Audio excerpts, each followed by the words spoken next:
దేవుని నుండి అయిన యేసుక్రీస్తు నామంలో రాజీవ్ నగర్లో ఉన్నటువంటి ఆంధ్ర ఇవాంజలికల్ లూథరన్ సంఘంలోని సెయింట్ జాన్స్ లూథరన్ దేవాలయంలో మీ అందరితో కలిసి యేసు యొక్క పునరుత్థాన దినమును అత్యంత భక్తి శ్రద్ధలతో సుందరమైనటువంటి ఆలయంలో జరుపుకోవడానికి, సందేశం అందించడానికి దేవుడు నాకు అనుగ్రహించిన సమయాన్ని బట్టి, ఆయుష్ను బట్టి నన్ను రక్షించిన నా యేసయ్యకు వందనములు చెల్లిస్తున్నా. ఈ సంఘంలో నేను పరిచర్యకు రావటము ఇది 3వసారి అని తలస్తూ ఉన్నా. ప్రత్యేకంగా నా కుటుంబంతో కలిసి, నా భార్య, నా చిన్న కుమార్తెతో కలిసి మీ మధ్య ఈ సంతోషకరమైన దినమున పాల్గొనటం నాకు ఆనందమని, నా భార్యని కానీ కొంతమంది వెనక తిరిగి చూస్తున్నారు ఎక్కడ ఉన్నారా. ఆమె అనారోగ్య పరిస్థితుల్లో ఉన్న ఈ స్టెప్స్ ఎక్కలేనటువంటి కారణంగా కారులోనే కూర్చుని మీ అందరితో ప్రార్థన పూర్వకంగా పాల్గొంటున్నారని తెలియచేయడానికి నేను సంతోషిస్తూ ఉన్నా. మీ అందరికీ కూడా నా పక్షముగా, నా కుటుంబ పక్షముగా తెనాలి పట్టణంలో నేను నిర్వహిస్తూ ఉన్నటువంటి Saint Paul's vocational junior college పక్షముగా ఈస్టర్ శుభములను తెలియజేస్తూ ఉన్నా. ప్రత్యేకంగా మనంత ప్రేమతో ఆహ్వానించినటువంటి చిరపరిచితులు రెవరెండ్ శారన్ కుమార్ గారు, గురుమండల అధ్యక్షుల వారికి, ఈ సంఘ పెద్దలకు, ఎన్సిసి వారికి, స్త్రీల సమాజం వారికి, యవనస్తులందరికీ కూడా నా వందనములు తెలియజేస్తూ, చిన్న బిడ్డలకు నా ఆశీస్సులను తెలియజేస్తూ ఉన్నా. మీరందరూ ఇప్పటి వరకు కూడా పునరుద్ధాన దినములకు చెందినటువంటి పాటలు పాడి ఉన్నారు. నేను కూడా నాకు ఇచ్చినటువంటి జ్ఞానాన్ని బట్టి డాక్టర్ మాసిలమ్మడి గారు రాసినటువంటి ఒక పాటను పాడాలని నేను భావిస్తూ ఉన్నాను. హే ప్రభు యేసు, హే ప్రభు యేసు, హే ప్రభు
దేవసుదా యావత్ క్రైస్తవ సంఘము దైవ కుమారుని యొక్క పునరుత్థాన దినాన్ని అత్యంత భక్తి శ్రద్ధలతో ఆచరిస్తూ ఉన్నాం. ప్రపంచ చరిత్రలోనే యేసుక్రీస్తు వారి యొక్క పునరుత్థానము చాలా ప్రాముఖ్యమైనటువంటి, వెరీ ఇంపార్టెంట్. ఏ మతములో లేనటువంటి, పూజిస్తూ ఉన్నటువంటి ఏ వ్యక్తి కూడా, పూజించబడుతూ ఉన్నటువంటి ఏ వ్యక్తి కూడా పొందనటువంటి ఒక నగ్న సత్యం. So it is so important in human history. మానవ యొక్క చరిత్రలోనే యేసు స్వామి యొక్క పునరుత్థానము అత్యంత ప్రాముఖ్యత లేదా ప్రాధాన్యత కలిగినటువంటిది. అంత మాత్రమే కాదు విశ్వాసువ, ఈ వారమంతయు కూడా మనమందరము పరిశుద్ధ దినాలు, అనగా ఏమన్నా మనము పరిశుద్ధ వారంలో ఉన్నాం. దైవజనులు మాత్రమే ఈ పరిశుద్ధ వారంలో లెంటు సందేశాలను అందించి ఉన్నారు. ఈ వారములో ఈ పునరుత్థానము ఒక పరాకాష్ఠ. ఇది ఒక పరాకాష్ఠ. ఈ ప్రపంచంలో ఉన్నటువంటి మిలియన్ల కొద్ది క్రీస్తు అనుచరులకు ఇది ఒక నిరీక్షణ.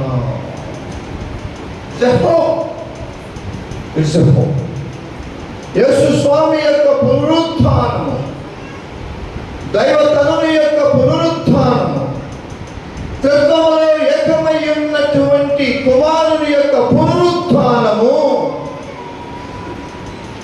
క్రైస్తవ విశ్వాసులందరికీ కూడా ఒక నిరీక్షణను కలుగచేస్తూ ఉన్నది.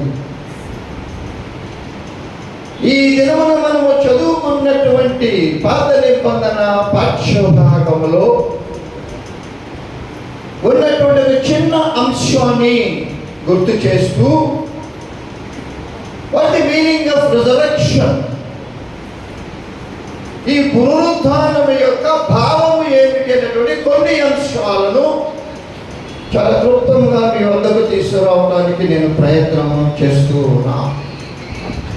పాత నిబంధనలోని యెషయా గ్రంథము 52వ అధ్యాయము 13 నుండి 15 వచనాలను మనము చదువుకొని ఉన్నాం. నేను మళ్ళా చదవడానికి ప్రయత్నం చేయటంలా. ఈ వచనాలలో బబులోనులో ఉన్న యూదా ప్రజలకు దానిని దేవుడు వారిని విడిచిపెట్టలేదని తన ప్రవక్త అయిన యెషయా ద్వారా తెలియజేస్తూ ఉన్నటువంటి విషయం. ఈ 13 నుండి 15 వచనాలను మనము గమనించినప్పుడు ఈ వచనాలలో ప్రభువారు శ్రమపడే సేవకుడుగా కనిపిస్తూ ఉన్నాడు. శ్రమపడే సేవకుడుగా ప్రభువారు కనిపిస్తూ ఉన్నాడు. ప్రపంచవ్యాప్తముగా ఉన్నటువంటి క్రైస్తవులు యేసు శిలువ వేయబడ్డాన్ని మరియు ఆయన పునరుత్థానాన్ని స్మరించుకునే రోజున ఆయన శ్రమపడ్డాడని, తృణీకరించబడ్డాడని, తిరస్కరించబడి ఉన్నాడన్నటువంటి విషయాలను మనం ఈ 40 దినాల శ్రమలకాల ధ్యానాలలో మరి ఒకసారి జ్ఞాపకము చేసుకొని ఉన్నాం. ఎవరు ఈయన? Who is this man? Who is this person? ఎంతటి ఘోరమైనటువంటి వాటిని ఎదుర్కొన్నటువంటి వాడు ఆయన. ఏమిటి అనంటే ఈయన ఒక శ్రమ సేవకుడు. శారీరకంగా ఎంత గాయపడినా, వికృతంగా కనిపిస్తూ ఉన్నా, చూడు విశ్వాసులారా, నిన్ను చూచి ఏ మనిషి రూపము కంటే అతని రూపమును, నర రూపము కంటే అతని రూపమును చాలా ఘోరముగా ఉన్నది. ఎందుకనగా ఆయన శరీరం అంతయు కూడా రక్తసిక్తమై ఉన్నది. నాగటి చాలలో దున్నబడినటువంటి విధంగా ఫలము ఏ విధంగా ఉంటుందో ఆయన యొక్క వీపు భాగమంతా కొరడా దెబ్బలతో ఛిద్రము చేయబడి ఉన్నది. ఆహ్లాదకరమైనటువంటి, ఆనందదాయకంగా, సంతోషంగా కనిపించేటటువంటి ఆ ముఖము వికారముగా ఉన్నది. తలపైన కిరీటము పెట్టడం ద్వారా రక్తము కారుచున్నటువంటి ఆ ముఖము చూడడానికి చాలా వికారముగా కనిపిస్తూ ఉన్నది. అనగా ఆయనను గుర్తుపట్టలేనంతగా ఉన్నాడు అని మనము తెలుసుకోవచ్చు ఉన్నాం. ఇంతకు ముందు ఉన్నటువంటి యేసయ్యకు నీ కొరకు నా కొరకు తన ప్రాణాన్ని అర్పించడానికి ఈ లోకములకు ఎత్తించినటువంటి పవిత్రమైన కన్య గర్భం నుండి ఉద్భవించినటువంటి దైవతనయుడు, అల్లారు ముద్దుగా పెరిగినటువంటి వాడు, అనేక మందికి స్వస్థత కలిగించినటువంటి ఆ హస్తాలు, ఆయన యొక్క అంగీని ముట్టగానే, వస్త్రాలు ముట్టగానే స్వస్థత పొందినటువంటి వారు. ఆయన ఉమ్మిలో స్వస్థత ఉన్నది, ఆయన చూపులో స్వస్థత ఉన్నది, ఆయన హస్తములో స్వస్థత ఉన్నది, ఆయన రక్తములో స్వస్థత ఉన్నది. అటువంటి సుందరమైనటువంటి నా దేవుడు, అటువంటి సుందరమైనటువంటి నా దేవుడు, తండ్రి పక్కన కుడి పక్కన కూర్చునేటటువంటి నా దేవుని యొక్క ముఖము అందవికారముగా ఉన్నదని ప్రవక్త మాట్లాడుతున్నారు. ఎందుకు ఆయన ఆ రకంగా తయారు అయ్యారంటే, మానవుల పాపముల ప్రాయశ్చిత్తార్థము బాధపడి తన ప్రాణాన్ని ఆయన త్యాగము. Nobody in this universe can do like this. శరీరాన్ని ధరించినటువంటి ఏ వ్యక్తి కూడా ఎన్నడూ ఎవరి కోసము చేయలేనటువంటి ఒక గొప్ప కార్యం ఆనాడు ఉన్నటువంటి మానవుల కోసము మాత్రమే కాదు, ఈ రోజున జీవించి ఉన్నటువంటి మన కోసమే కాదు, ఆయన రెండవ రాకడలో తిరిగి వచ్చి పర్యంతము ఈ భూమి మీద నివసించిన ప్రజలందరి యొక్క పాపముల ప్రాయశ్చిత్తమై శ్రమపడటానికి ఇదిగో లోక పాపములను మోసుకొనిపో దేవుని, లోక పాపములను మోసుకొనిపోవు తన రక్తాన్ని చిందించడానికి యేసయ్య ఎత్తించి తన యొక్క ముఖము శిలువరావుని మీద వేలాడుతూ ఉన్నప్పుడు అంత వికారముగా కనిపించదైనటువంటి మనందరి పాపములను ఆయన పరిహారించడానికి ఆయన శిలువ మరణాన్ని పొందాడు. కానీ ఈరోజు నేను చెప్పబోయేటటువంటి శ్రమ సేవకుడి దానిలో ఇద్దరు సువార్తికులు ఏ విధంగా రాశారో ఈ వచనాలను ఒకసారి జ్ఞాపకం చేసుకోవాలి. పాత నిబంధనలో ఉన్నటువంటి ఈ వచనాలు, పర్టిక్యులర్లీ దీస్ వర్సెస్, నూతన నిబంధనలో ఉన్నటువంటి ఇరువురు సువార్తికులు, ఒక సువార్తికుడు యోహాను సువార్తికుడు ఏ విధంగా వారు మాట్లాడి ఉన్నారో, వారు రాసినటువంటి దాంట్లో పరిశుద్ధ గ్రంథంలో లిఖించబడి ఉన్నావో మీ దృష్టికి నేను తీసుకురావడానికి ప్రయత్నం చేస్తూ ఉన్నాను. యేసు యొక్క శిష్యులు పాత నిబంధనలోనున్న ఆ సేవకుని బాధకు, వేదనకు మరియు యేసు యొక్క మరణానికి మధ్య ఉన్న సంబంధం, వాట్ రిలేషన్షిప్, ఆయన పడినటువంటి బాధలకు, శ్రమలకు, ఘోరమైన అవమానాలకు, వీటన్నిటి మధ్య ఉన్నాడు యేసుకు ఉన్నటువంటి సంబంధం. ఒక సువార్తికుడు యేసు మరణించిన ఘోరమైన విధానాన్ని తెలుసుకున్నటకు, యేసయ్య ఏ విధంగా మరణించాడో, ఏ విధమైన అవమానాలను ఎదుర్కొన్నాడో, ఏ విధంగా చిత్కరించబడ్డాడో అన్నటువంటి వాటిని అర్థం చేసుకోవటానికి ఏలయనగా 53వ అధ్యాయం 12వ వచనంలో చూడండి, యెషయా గ్రంథం. ఏలయనగా మరణము నొందినట్లు అతడు తన ప్రాణమును ధారపోసెను, అతిక్రమం చేయు వారిలో ఎంచబడిన వాడాయను, అనేకుల పాపమును భరించుచు తిరుగుబాటు చేసిన వారిని గురించి విజ్ఞాపన చేశాను అనే వచనాల్లో ఈ మాటను మనం చూస్తూ ఉన్న విశ్వాసులరా, ఏలయనగా మరణమునందునట్లుగా తన ప్రాణమును sacrifice his life for the sake of humankind. తన ప్రాణమును ధారపోసెను, అతిక్రమం చేయు వారిలో ఎంచబడిన వాడాయను, కానీ ఆయనలో ఏ అతిక్రమము కూడా. పాపం చేస్తూ పట్టుబడినటువంటి స్త్రీని రాళ్ళతో కొట్టి చంపాలని, ధర్మశాస్త్ర ప్రకారం కొట్టాలని యేసయ్య దగ్గరకు తీసుకొని వచ్చినప్పుడు ఆమె తప్పు చేసింది వాస్తవమే. ఆమె ధర్మశాస్త్ర ప్రకారం రాళ్ళతో కొట్టి చంపవలసింది. కానీ పాపము లేని వాడెవడో మొదలుగా ఆమె మీద పాపం, మీలో పాపం లేదు, శిక్షించండి. She is liable to be punished. ఆమె శిక్ష అనుభవించవలసినది. కానీ పాపం లేని వాడు మొట్టమొదటి రాయి పుట్టపడ్డాయా ఆమె మీద, పుట్టపడ్డాయి ఆమె మీద రాళ్ళు. ఒక్క రాయి కూడా ఆమె మీద. అందరూ వెనుకకు తిరిగి, కానీ ఆమె మీద రాయి వేయగలిగిన వాడు ఒకడు ఉన్నాడు. ఆయనే నజరేయుడైన యేసు. ఆయనలో ఏ రకమైనటువంటి అతిక్రమము లేకుండా పోయినది అని చెప్పిన వాడు. అనేక పాపములు భరించుతూ తిరుగుబాటు చేసిన వారిని గురించి ఏం చేస్తున్నాడు ఆయన? చూడండి యేసు స్వామి యొక్క లక్షణం. ఆయన అతిక్రమం చేయ వారిలో ఎంచబడి ఉండలేదు.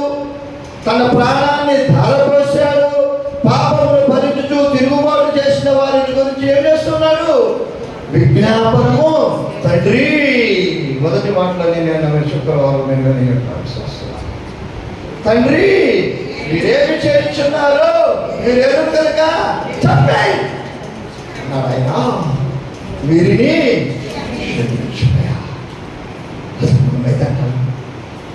ఒక్క మాట అంటే ఊరిని చాంత బాగుండ తిట్లు తిడతాం. అసలు ఊరుకో మన వల్ల కాకపోతే మన ఇంట్లో వాళ్ళు మన ఫ్రెండ్స్ కూడా తిట్టు అని మనం ఎగబడతాం కదా.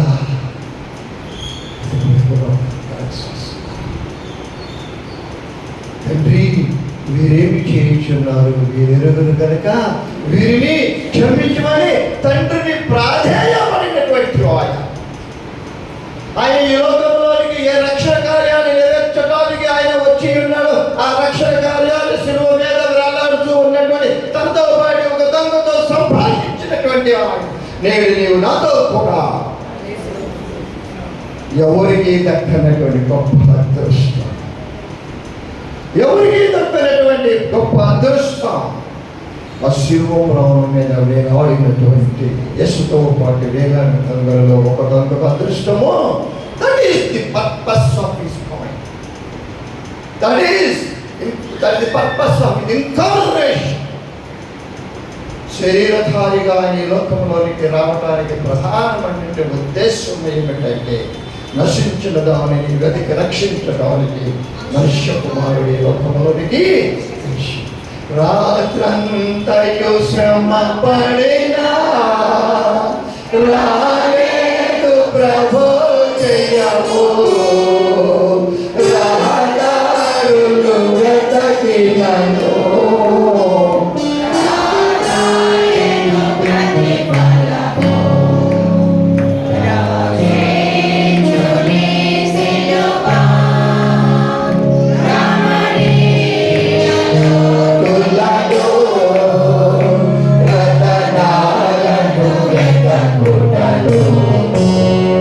రాయే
వచనంలో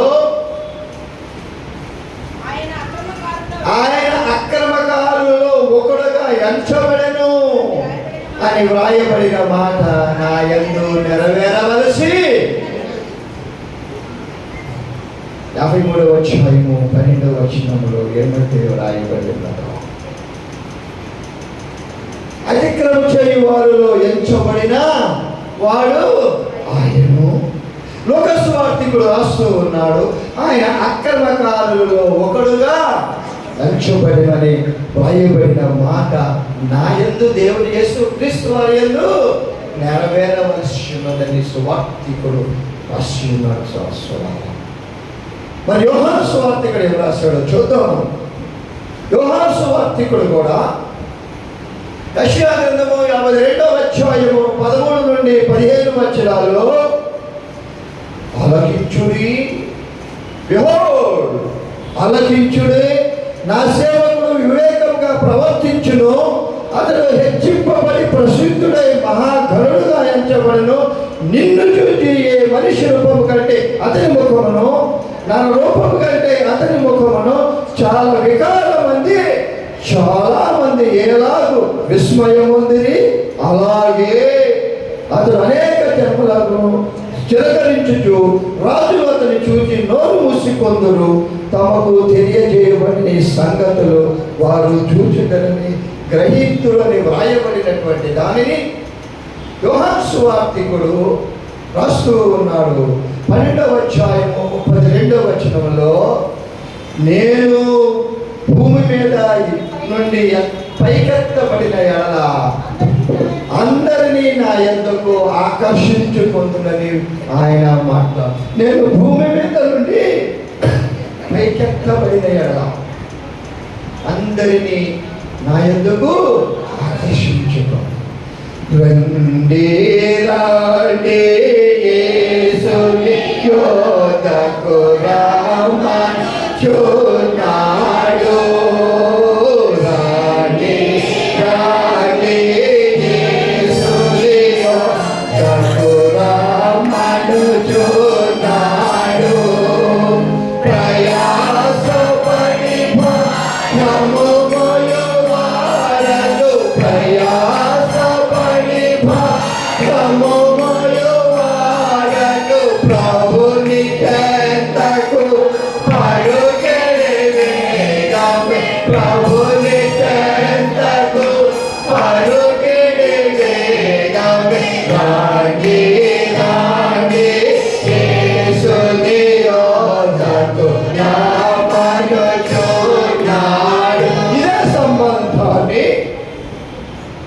యెషయా గ్రంథము 53వ అధ్యాయము 1వ వచనములో మేము తెలియజేసిన సమాచారము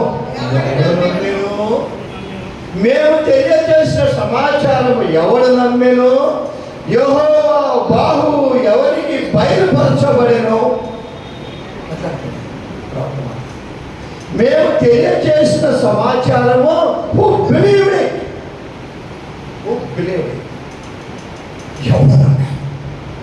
ఎవరు అన్నా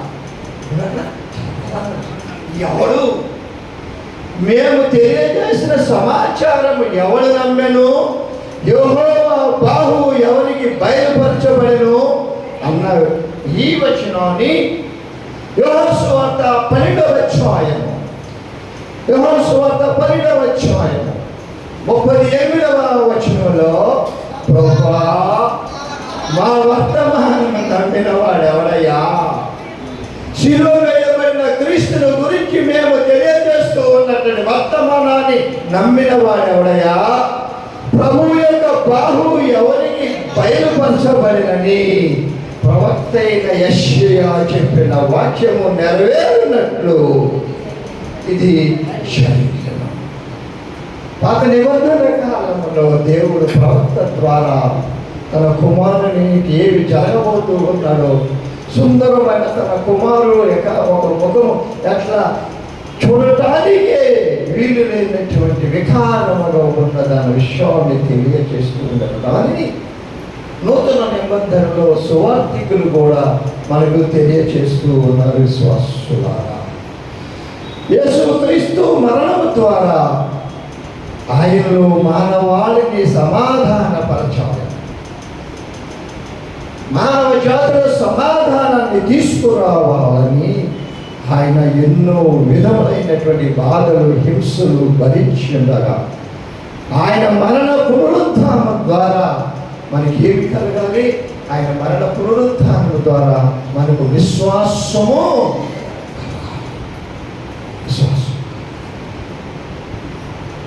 నమ్మి విశ్వాసం, నమ్మిక. యేసయ్య నా కొరకు చనిపోయాడు, నా పాపముల నిమిత్తమై చనిపోయాడు, నన్ను రక్షించడానికి నా యేసయ్య చనిపోయాడు.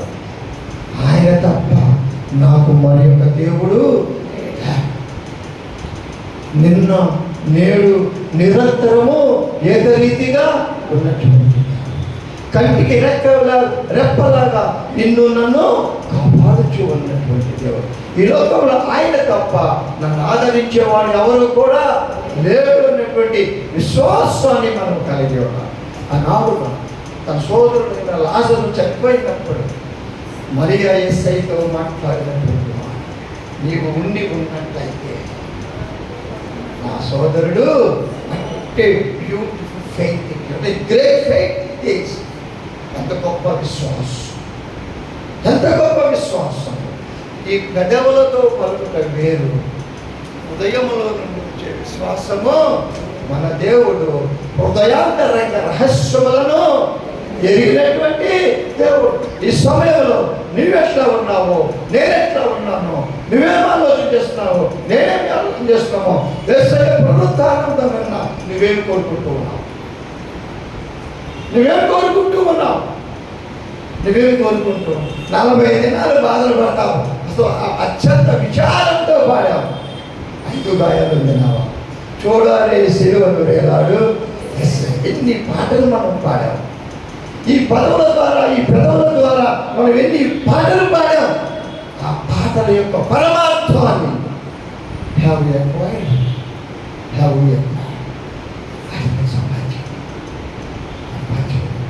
ఇన్ని ఘోరమైన మరణాలు బాధలు పొందినటువంటి ఆయన, తన ప్రాణాన్ని అర్పించినటువంటి ఆయన చెప్పిన విధంగా తిరిగి 3వ దినమున తిరిగి రిజరెక్షన్.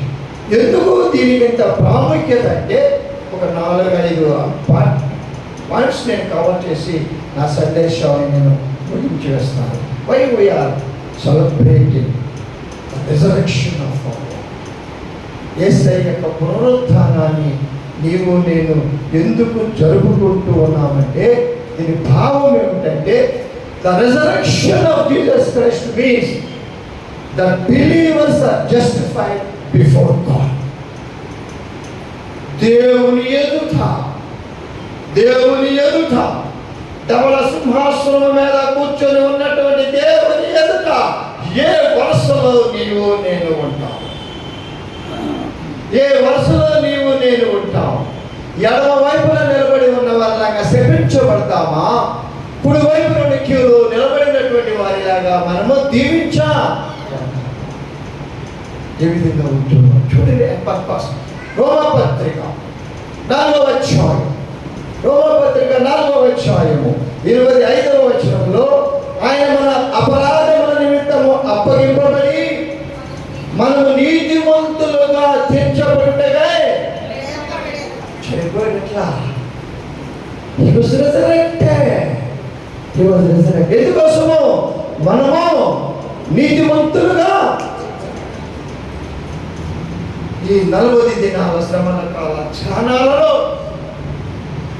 ఒకవేళ నీవు నేను యేసయ్య ధవళ సింహాసనం ఎదుట నిలబడి ఉండవచ్చినప్పుడు ఏ విధమైన జీవితంలో ఆయన లేపబడిన దగ్గరికి మనము నీతిమంతులుగా తెచ్చుకున్నాం. నమ్మచ్చు. రోమపత్రిక 6వ అధ్యాయం 23వ వచనంలో ఎలాగనగా పాపవలసిన జీతము మరణము, అయితే కృపావరము ప్రభు అయిన యేసు క్రీస్తునందు ఇటర్నల్ లైఫ్ మనమందరము నిత్య జీవాన్ని పొందుకోవటాన్ని పునరుద్ధానం అంటేనే, రెజరెక్షన్ అంటేనే, యేసయ్య మరణాన్ని జయించి తిరిగి లేచాడు అని అంటేనే ఏం పొందుకోవాలి కట్టి మనం తీర్పులో పాల్గొన్నప్పుడు మనం నీతిమంతులుగా తెచ్చబడటం. రెండవది మనము నిత్య జీవము పొందుకోవటం. పాపం వల్ల మానవుడు దేవునితో నిన్న సహవాసము కోల్పోయి ఉన్నాడన్న సంగతి మనమందరము ఎరిగినటువంటి వారమే. యెషయా గ్రంథము 59వ అధ్యాయం, యెషయా గ్రంథము 59వ అధ్యాయము 2వ వచనములో, నీ పాపములో ఆయన ముఖమును నీకు, why we are going to enjoy the blessings of our Lord. దేవుని యొక్క ఆశీర్వాదాలు, దేవుని యొక్క దీవెనలు, దేవుని యొక్క ముఖానందాన్ని నీవు నేను ఎందుకు చూడలేకపోతున్నామంటే దేవునికి మనకు మధ్య ఉన్నటువంటి పాపములు ఆయన ముఖమును నీకు మరుగు పరచుచు ఉన్న విశ్వాసుల, ఆయన ముఖమును నీకు మరుగుపరచుచు ఉన్నాయి. మన పాపములు దైవోక్తతకు కారణమై ఉంటూ ఉన్నాయి. ఎఫెసీ పత్రిక 2వ అధ్యాయము 3వ వచనములో, వారితో కలిసి మనమందరము శరీరము యొక్కయు మనసు యొక్కయు కోరికలను నెరవేర్చుకొనుచు మన శరీరాశలను అనుసరించి మునుపు ప్రవర్తించుచు కడమ వారి వల్ల స్వభావ సిద్ధముగా దైవోక్తతకు మనము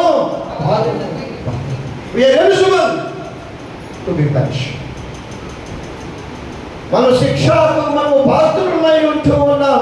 ఎందుకని? మనిషి యొక్కయు శరీరం యొక్కయు కోరికలను నెరవేర్చుకొనుటకు. కానీ ఎవరో ఒకరు ముందుకు వచ్చి కోల్పోయిన సహవాసాన్ని సరిచేయని ఎడల దేవునితో సహవాసమును మరలా తిరిగి ఏర్పరచుకొనలేమని సృష్టికర్త అయినటువంటి పరమశిల్పకారుడు అనేటువంటి దేవుడు భావించున్నారు విశ్వాసుల. అపోస్తలుడైన పౌలు గారు కొరింథీ సంఘములకు రాసిన 2వ పత్రిక 5వ అధ్యాయము 21వ వచనములో, ఎందుకనగా మనం ఆయన దేవుని నీతి అన్నట్లు ఆయన పాపమెరుగని ఆయనను మన కోసము పాపంగా, ఎంత ప్రేమ కలిగినటువంటి దేవుడు, ఎంత ప్రేమ కలిగినటువంటి దేవుడు, తన కుమారుణ్ణే మనందరి కొరకు బలి చేయటానికి, మన పాపం నుండి మనం విడిపించబడటానికి తన కుమారుణ్ణి మన కొరకు ఆయన పంపి ఉన్నటువంటి గొప్ప త్యాగం. రెండవదిగా చూసినట్లయితే, the resurrection of Jesus shows that Jesus defeated death. యేసుక్రీస్తు యొక్క పునరుత్థానము ఏమి తెలియజేస్తున్నదంటే, మరణము మీద ఆయన విజయాన్ని తెలియజేస్తుంది. అసలు మనకు ప్రథమ శత్రువు ఎవరు? మానవుని యొక్క ప్రథమ శత్రువు ఎవరు? నా పక్కింటోళ్ళ, నాతో పనిచేసే వాళ్ళ, మా ఇంట్లో వల్ల, నా భార్య, నా భర్త, నా కొడుకురా. Who is my immediate enemy? ఏంటి నా ప్రథమ శత్రువు? నేను చక్కగా జీవితాన్ని ఆనందిస్తూ ఉంటే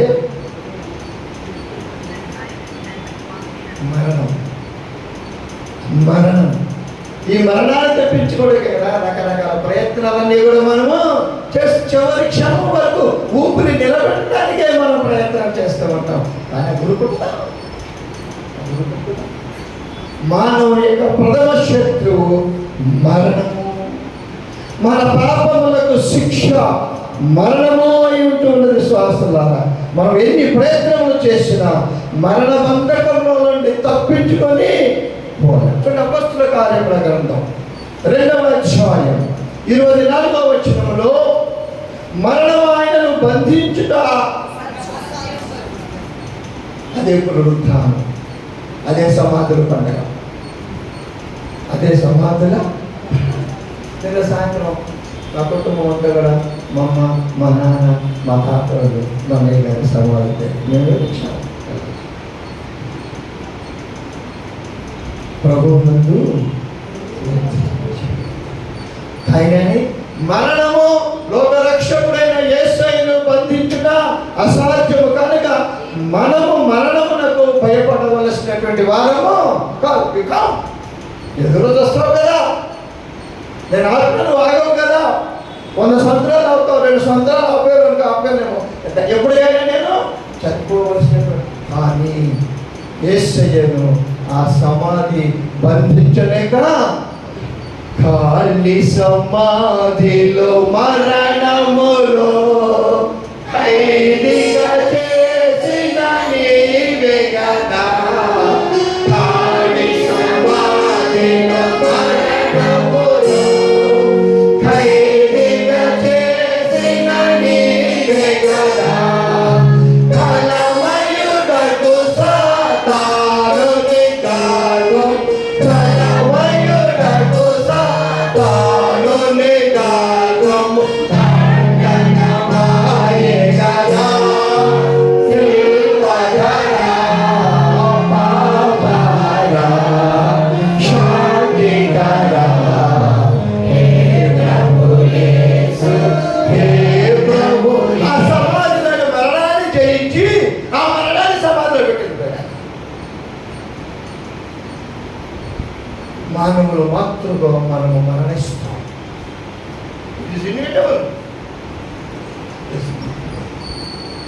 ఎంత ప్రపంచ దేశాధ్యక్షుడైనా ఏదో ఒక రోజున ఈ దేహాన్ని, ఈ యొక్క లోకాన్ని విడవలసినటువంటి వాడే. Whoever you may be in which order you are, ఏ స్థితిలో నువ్వు ఉన్నావు, వాడు వేదవాడవైనా, కోట్లకు పడగలెత్తిన వాడవైనా, అవన్నీ వదిలిపెట్టి వెళ్ళవలసినటువంటి. మన ఈ మధ్య నేను న్యూస్ పేపర్లో చూసినట్టున్నాను, జయలలిత గారి భవనం ఆక్షన్కి వచ్చింది. జయలలిత గారి భవనము, ఆమె ఎక్కడికైనా పర్యటనకి వెళ్తూ ఉంటే ముందుగా 2-3 లోడ్లు బట్టలు, నగలు అన్ని ముందు పోయి ఉంటాయంట. కానీ మరణం కంటే ముందు అవి వెళ్ళలేదే. మరణం కంటే అవి వెళ్ళలేదే. మరణం వస్తుంది, పోతుంది. అని క్రైస్తవ విశ్వాసం, ఈ మరణం తర్వాత నాకు ఒక జీవితము. చూడండి, చూస్తున్నాను 1 కొరింథీ పత్రిక. అసలు పౌలు గారి సాక్ష్యం పెట్టినాం. ఎటువంటి పౌలు గారు ఎటువంటి మాటలు రాస్తున్నారు ఆయన పత్రికల్లో, అసలు బ్యూటిఫుల్. ఉరుగులు పరుగుల మీద పరిగెత్తినటువంటి సౌలు, యేసు అని పేరు ఉచ్చరించిన వారిని చంపివేయడానికి పరిగెత్తు ఉన్నటువంటి పౌలు దేవుడు పట్టుకున్నాడు. వాడు ఊహించలా, ఉక్రోషంతో పోతున్నాడు, కక్ష కార్పణ్యాలతో పరుగుతూ ఉన్నాడు చంపేయాలని. సోలా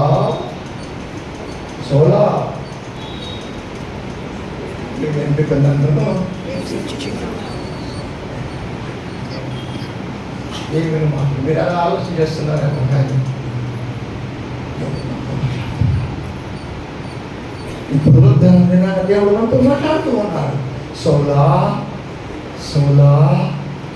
నీ వేదనను అటు ఇటు చూశాడు. ఎవరు అయ్యాడు?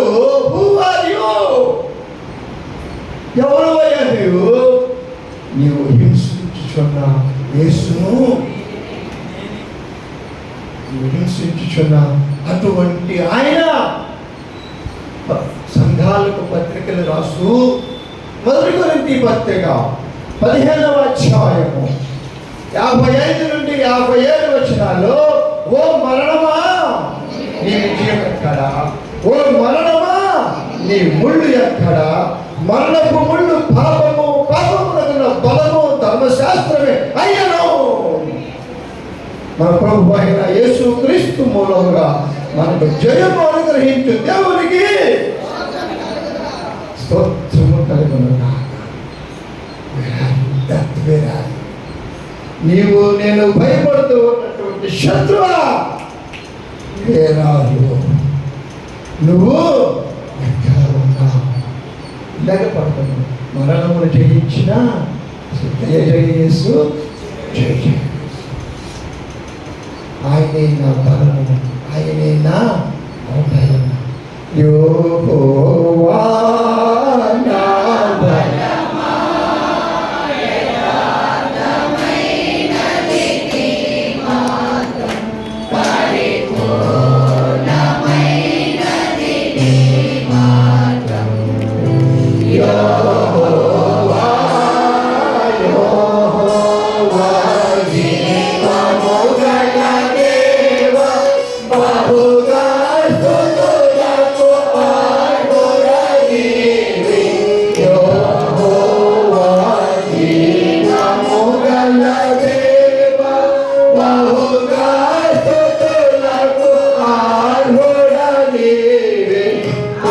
అన్యజనులలో ధన్యత చూపుతూ, అన్యజనులలో ధన్యత చూపుతూ, హల్లెలూయా నీకు గానము చేసెను. హల్లెలూయా నీకు గానము చేసెను. యెహోవా నా బలమా,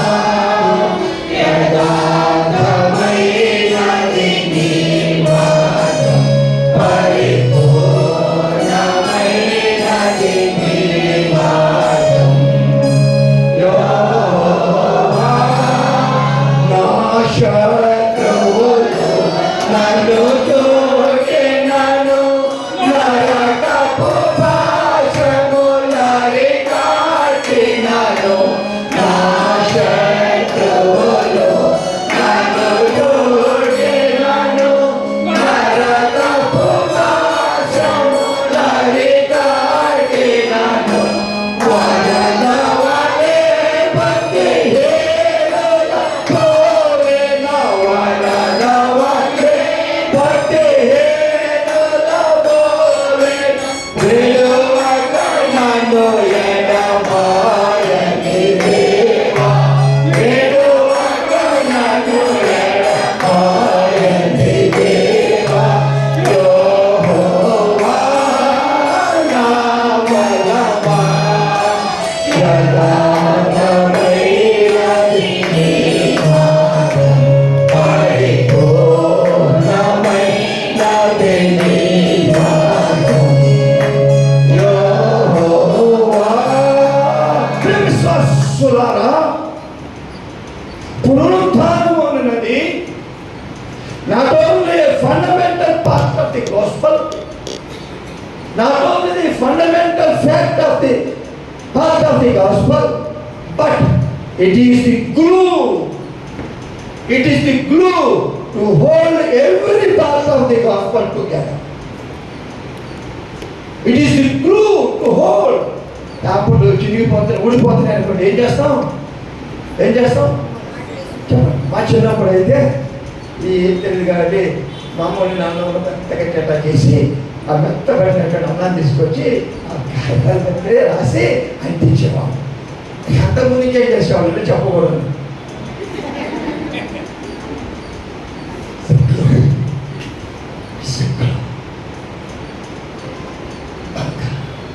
అందించడానికి ఉపయోగపడండి. Not only fundamental part of gospel, సువార్త యొక్క ఒక భాగము మాత్రమే కాదు. It is the glue. ఏంట glue? To hold every part of the gospel together. సువార్త మొత్తాన్ని కూడా ఒకటిగా ఉంచేటటువంటిది రక్షణ.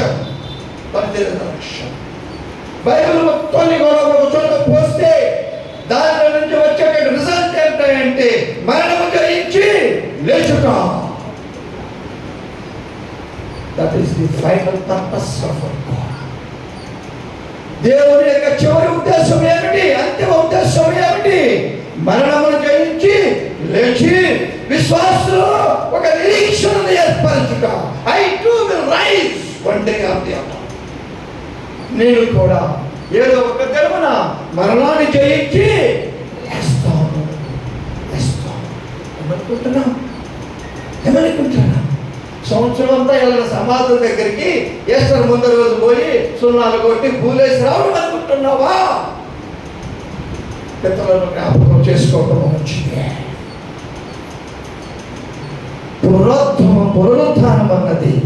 not only a fundamental part of the gospel, but it is the glue that holds every part of the gospel. Every part of the gospel. సువార్తలో అనేకమైన భాగాలు, వీటన్నిటినీ ఒకటిగా చేసేది పునరుద్ధానం. యేసు యొక్క జీవితంలో పునరుద్ధానమే లేకపోయినట్లయితే పరలోక వైభవాన్ని వీడి రిక్తిగా వచ్చినటువంటి ఆయన ఉద్దేశము నెరవేరనట్లే కదా విశ్వాసులారా.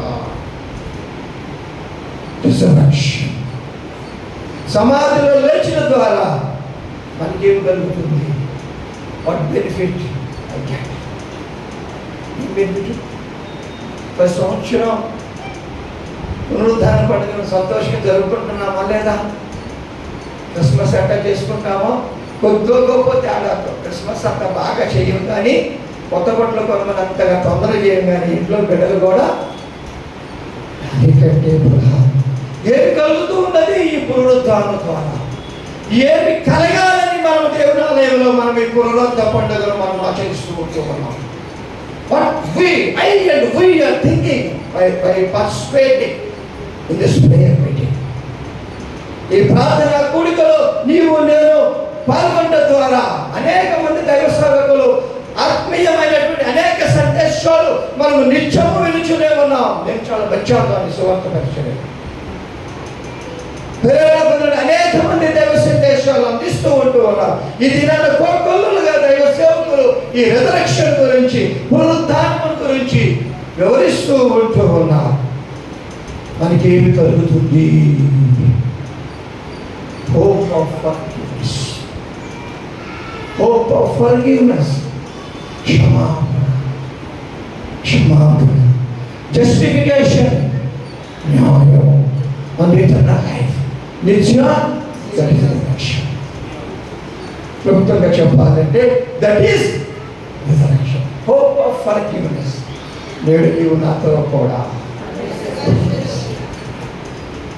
అయితే ఎవరికోవాలి? అయితే మనందరూ దొంగలా ఉందాం కదా, మనందరూ దొంగలా ఉన్నామా?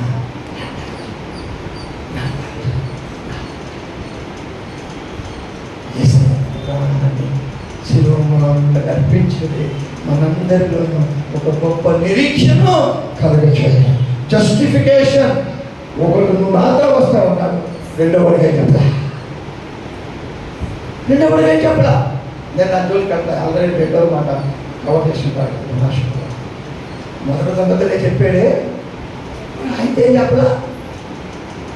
ఎలా మొదలు అబ్బాయి వీడు తీసుకెళ్ళిపోతాడు, నువ్వు ఒక్కడ వెళ్ళిపోతావు బాబా చెప్పాడు. ఏసయ్యా చెప్పలా.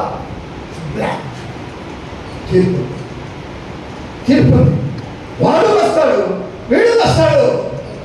అక్కడ తీర్పు తీర్చబడుతుంది. అది ఏంటన్నా నిత్యం. This is resurrection, the purpose of resurrection. It is the aim of resurrection. పునరుద్ధానం యొక్క ఉద్దేశం, పునరుద్ధానం యొక్క అంతిమ లక్ష్యం, అంతిమ లక్ష్యం విశ్వాసం. ఈ మూడిని మనము పొందగలుగుతున్నటువంటి శక్తిని, ఆలోచనను మనం కలిగి ఉంటూ ఉంటాం. ఒక రెండు మాటలు చెప్పి చాలా ఉన్నాయి, లాట్ ఆఫ్ థింగ్స్ ఉంటాయి, చాలా ప్రిపరేషన్, ప్రేరణ. కానీ మా పాప స్పాట్ వాల్యుయేషన్ టైంలో వారికి ఎక్కడ స్పాట్ వాల్యుయేషన్ నేను మరి ఒక చోటకి వెళ్ళాలి. కంక్లూషన్ మనందరం కూడా నెలలో సిలువ వేసుకుంటాం. చాలా సిలువ గుర్తు ఉంటాయి. సిలువ నేను ధరించుకునే సిలువలో ఏ విధమైన రక్షణ శక్తి, there is no salvation, power of salvation in the cross which we are wearing. చెక్కతో కానివ్వండి, బంగారంతో కానివ్వండి, వెండితో కానివ్వండి, రాగితో కానివ్వండి, వేసుకునేటటువంటి సిలువకు ఏ విధమైన రక్షణ శక్తి లేదు. కానీ ముందు తెలుసా, నా దేవుడు నాకేమి చేశాడు, నా దేవుడు నాకేమి చేశాడు, దానికి గుర్తుగా నా మెడలో సిలువ ఉన్నది. For fashion, not for fashion. అలంకరణ కోసం కాదు, సిలువ అనేది అలంకరణ కాదు. కానీ నన్ను రక్షించడానికి నన్ను వచ్చినట్టు లోకంలోకి వచ్చినట్టు యేసయ్య నా కొరకు ఆయన ఏమి చేశాడు? సిలువ వేయబడ్డాడు. సిలువ తన ప్రాణాన్ని అర్పించాడు. తన ప్రాణాన్ని దానికి గుర్తుగా నేను సిలువ వేసుకుంటూ ఉన్నాను. మరి ఖాళీ సమాధి దేనికి గుర్తుగా ఉన్నది? యేసు పునరుత్థానమునకు గుర్తుగా. ఆయన ఇక్కడ లేడు, ఆయన మూడో దినం వాళ్ళు ఎందుకు వచ్చారు? సుగంధ ద్రవ్యాలు తీసుకొని. ఆయన ఏం చెప్పాడు? శిలువకు అప్పగించబడకుండా ఆయన ఏం చెప్పాడు? నేను చనిపోతాను, నన్ను చంపుతారు, మూడవ దినం తిరిగి. ఈ స్త్రీలు ఏం చేశారు? బాబు ఏం చేశారు? స్త్రీలు ఏసైకి అభిమానం తీసుకొచ్చారా? ఏసైకి వెళ్తానికి పొద్దాడండి. అనేక పాత ఆలోచనలు ఉన్నారు. నా దేవుని యొక్క శరీరము కుళ్ళు పెట్టి ఉంటుందేమో, వాసన వస్తూ ఉంటుందేమో, అందుకని ఆ శరీరానికి సుగంధ ద్రవ్యాలు రాయటానికి వాళ్ళు వచ్చారు. సైతం వేసేయమంటున్నా మీరు ఏసైలో విశ్వసించారు. కానీ ఆయన మాటలు నాకు పూర్తి విశ్వాసాన్ని వాళ్ళు కలిగి ఉండలేదు.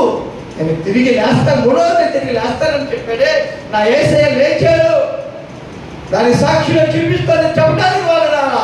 యేసయ్య యొక్క శరీరం కుళ్ళు పట్టకుండా ఉండటానికి సుగంధ ద్రవ్యాలు తీసుకొని అటువంటి విశ్వాసం కాదు మనకు ఉండవలసింది. అటువంటి విశ్వాసం కాదు నీకు నాకు ఉండవలసినది. పునరుత్థానము మన విశ్వాసము సూచన ఉంటుంది. మరణంపై యేసయ్యకు ఉన్నటువంటి విజయాన్ని తెలియజేస్తూ ఉన్నది విశ్వాసం. మరణంపై ఆయనకు ఉన్నటువంటి విశ్వాసాన్ని తెలియజేస్తూ ఉన్నది విశ్వాసం. మరి ఈ పునరుత్థాన దినమున మనం ఏమి ఆలోచన చేస్తూ ఉన్నాం? పాత జీవితాన్ని పాతి పెడదాం, పాప ఆలోచనలు పాతి పెడదాం, పాప ప్రవర్తనను సమానం చేద్దాం. నా యేసయ్య మరణమును జయించి ఏ విధంగా పునరుద్ధానుడయ్యాడు, ఈ లోకంలో ఉన్న కాఠిన్యం మరణములన్నింటినీ సమాధి చేసి ఆయన నిత్యరాజ్యములో నేను స్థానం సంపాదించుకోవడానికి అర్హమైన జీవితాలను సంపాదించుంటే మన జీవితంలో జరగవలసినటువంటి పునరుద్ధానం విశ్వాసం. ఏం ఆలోచన చేస్తున్నా?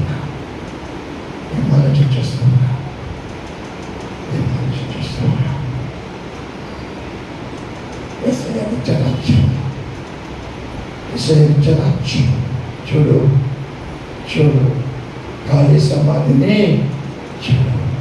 ఆ ఖాళీ సమాధిలో నుండి ఊరుతూ ఉన్నటువంటి నిత్య జలమును చూడు. ఆ నిత్య జలాన్ని తాగు. ఆ నిత్య జీవమే విశ్వాసం, ఆ నిత్య జీవమే సమాధానం, ఆ నిత్య జీవమే హోప్. నా యేసయ్య మరణించి ఏ విధంగా లేచి ఉన్నాడు, నేను కూడా ఒకవేళ తరమున ఖచ్చితంగా నేను లేస్తాను. నేను తిరిగి లేస్తాను. అటువంటి గొప్ప నిరీక్షణ కలిగినట్టు ఉంటాం మనమందరం ఉండాలని నా సభ కోరుకుంటూ ఈ సమయంలో మీ అందరూ మా కుటుంబం కలిసి ఈ యొక్క పునరుద్ధాన పండుగలో పాల్పంచుకోవాలని దేవుడు మాకు అనుగ్రహించిన తరుణాన్ని బట్టి దేవునికి వందనము చెల్లిస్తూ 2 నెలలు ఉన్నాయి గారు నా డేట్ తీసుకున్నాను. ఎంతో ప్రేమతో నన్ను గుర్తుపెట్టాను.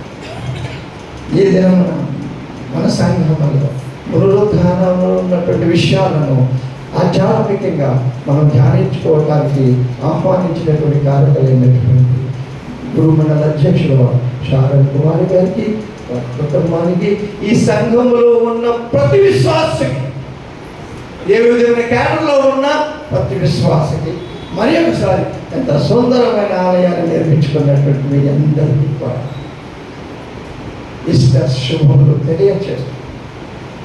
ఎన్ని వేల మంది ఉన్న సభలో కూడా నా సందేశం ముగింపులో నేను పాడుకునేటువంటి పాట స్తోత్రం చెల్లింతుము, స్తుతి స్తోత్రం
విశ్వాసము నీచితివి.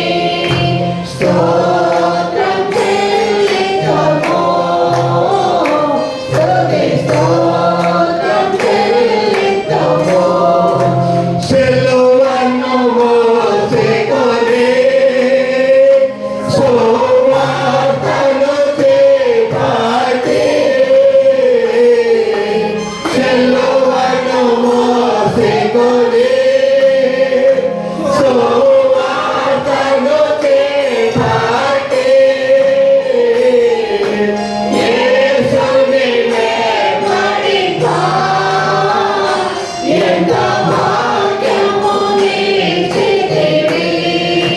యేసుని వెంబడింపా